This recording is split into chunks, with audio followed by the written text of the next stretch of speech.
In this video, a simple question, maybe a tough answer. Can the XFL 3.0 St. Louis Battlehawks match the success of the 2.0 version?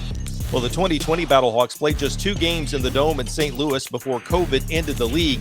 They won both of those games and finished with 2 of the 3 best attendance figures in the XFL. Nearly 30,000 fans showed up for the first home game against the New York Guardians.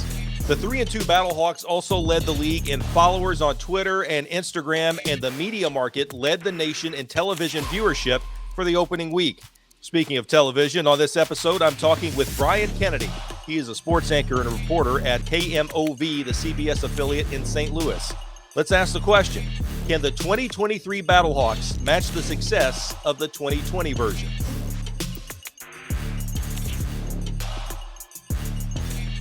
All right, Bryan Kennedy, as the basketball coach at your alma mater at UK likes to say, John Calipari says, comparison is the thief of joy, but I'll go ahead and ask you anyway.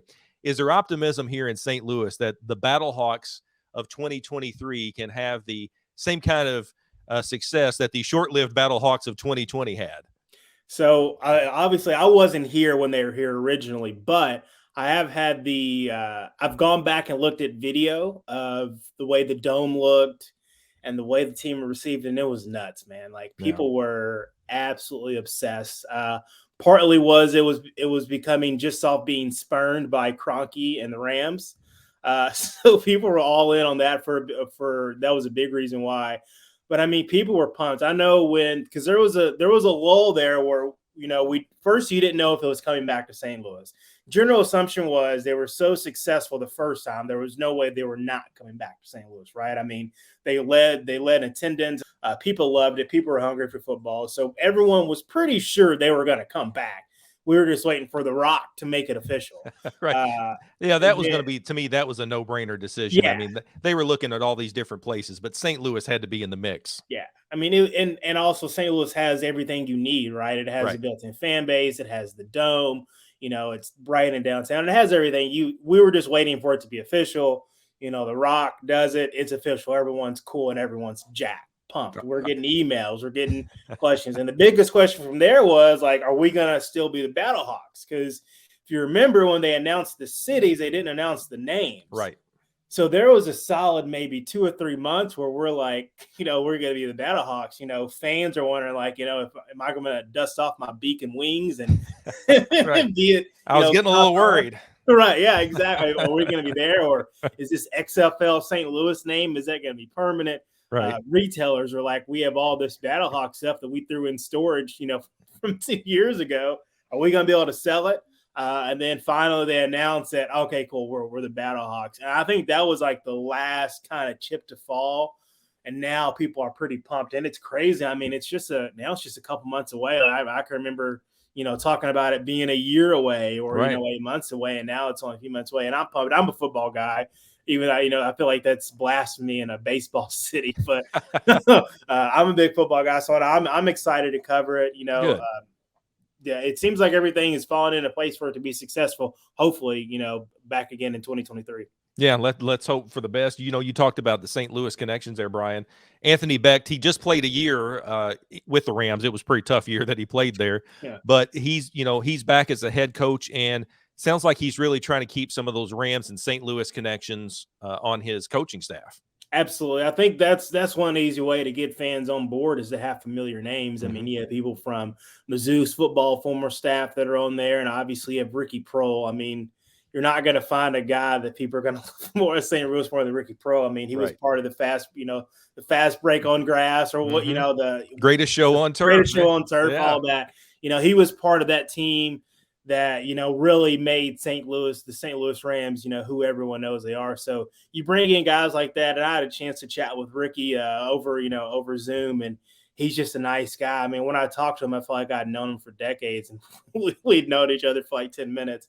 And bringing those guys back into St. Louis, bringing those familiar faces will be huge. Obviously, how good the team is will matter a lot as well, but that was smart. He, when I had a chance to interview Becht, and he was like, that was a big part in bringing these guys that have impacted football in the state of Missouri, not even just St. Louis, back into the fold and bringing Ricky Pro back into the Dome, bringing those guys back, and even himself back was a huge deal. He said from day one he wanted to coach the St. Louis team, and he kind of rallied for it, and that's the team you got.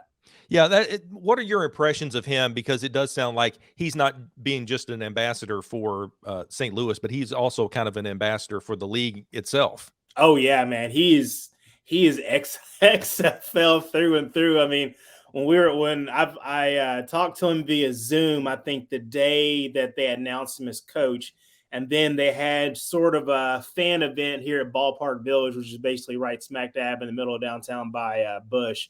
And I had a chance to talk to him one-on-one, and I mean he's ready to go. He's all about XFL. He's all about the dream that they're trying to sell, and I think people are rightfully buying it because, I mean, people love football. It's America. People know no matter how much we love baseball and soccer and basketball, football is going to be king.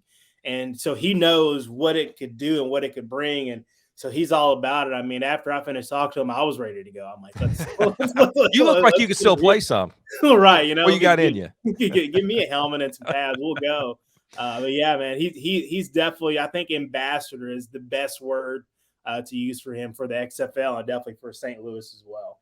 You know, we talked about, you touched on there, fans have been burnt by pro football there, and it felt like in 2020, they were ready. They were all in, you know, with the Battlehawks. Are you starting to see that now? Yeah. When you start to talk to people maybe out in the community, are they, you know, they're excited and that it's coming back, and they, you know, when you get burnt by the Rams, then you get burnt by COVID and your team that you were supporting just disappears, which like it did with, you know, the rest of the league. Or is there maybe some cautious optimism there, or how is it with the fans? There's definitely some cautious optimism. One, because you hope it's going to be like it was before. Right. But I know, as you know, when you're a sports reporter, you're going to high schools, you're going to small colleges, you're going to everywhere. And one thing I've noticed is people wearing more Battlehawks gear out and about than I saw before the announcement. That was one thing, especially since I've started going to high school basketball games and being indoors and seeing everyone. I've noticed more Battlehawks gear, and I'm like, that's interesting. But yeah, I think people are ready. People are ready. I mean, if you're wearing a Battlehawks shirt to two random high schools playing each other, I think that's all about you. I need to know that you're ready to go. That's a good sign. You know, Taylor Heineke, he was, you know, the most kind of successful of the 2020 Battlehawks, although he didn't really play. He was behind Jordan Tamu there with that Battlehawks. Now he's had some starts with the Commanders.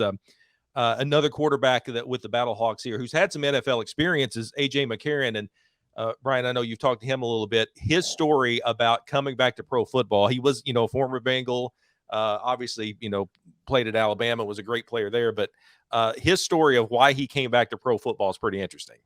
Yeah, man. I think whenever you have a guy like that, you know, I mean, he played for Bama. He did all these great things in football. Sometimes it comes down to names, and I think bringing in a guy like AJ McCarron, whether you want to say it's the luck of the draw or whatever, I think that's huge to what's going to be the success of the team. I mean, success in football in general is based on your quarterback, but if you bring back a guy and bring in a guy like AJ McCarron, who has an amazing story on why he's coming back to pro football. He played for the Bengals. My wife is from Cincinnati, so I saw some of that stint in Cincinnati when he was basically forced to play, and watching him come back is going to be pretty cool. And Roy, I think going to add to the excitement of football here, that you're going to get a guy that played in the NFL, played on the biggest stage in college and pro, and it's going to be here right here in St. Louis. Right. And then when his kid asked him to come back to pro football, it's like, hard to say no, right?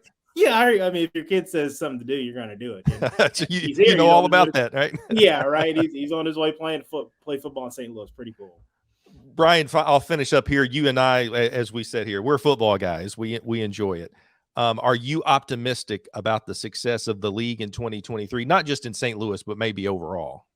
You know, I think part of me is skeptical because it had such a short run, right? And you didn't have a good sample size. So, but, you know, football is about the grind over time, right? It's, you know, can you keep the interest of fans in for the long haul? I think they can. I hope they will. But I mean, without a doubt, those first few games, that first home game is going to be absolutely insane. And I'm excited for that.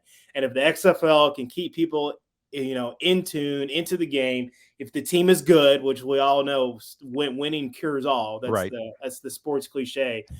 If you can do that, I think it can be great. And I mean, even at the top, having a guy as charismatic and as well known as The Rock kind of being your guy, I mean, you're going to get everyone in already. And I think that's going to be a huge part of the future success.